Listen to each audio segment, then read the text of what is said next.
So I'm Paul Suchanek. I'm the general manager here at Niello BMW. So we felt like we were doing a great job in our fixed department, an amazing job in our used car department, but where was the thing that could take us to that next level? And it was in our new cars. So BMW is a really complicated brand. They give us a big objective every month, and we get a lot of inventory from them that we have to move, right? To hit that factory money, that's what keeps us in business. So not only do we use Conquest to build the right vehicle that we think will retail quickly in our market, but we're using it to decide which are the best new cars that we're bringing in that we can put into our service loaner program, because that's a big part of hitting that factory objective. So we use Conquest to help us balance out our inventory, put the right ones in there. So when they also come out 3, 4, or 5 months later, it's the best used car in the market as well. As you can see, we just went through a brand new from the ground up build here and spent millions and millions of dollars on it.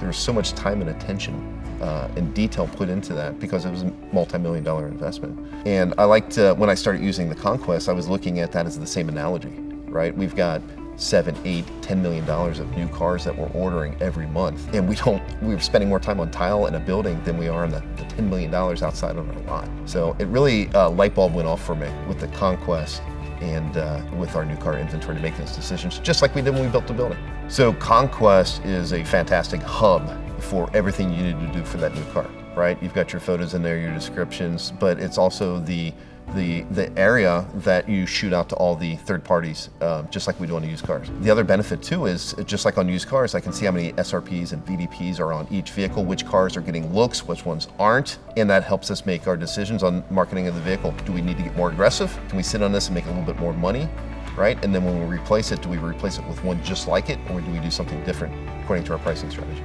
But if you can wrap that experience with the second step, which is having the right merchandise in your inventory that you don't have to dealer trade for, and they see it online and it's photographed and described and everything is just dialed in on it, and it's the right package in your market that sells, then it's a winning combination. It's that perfect 1-2 punch.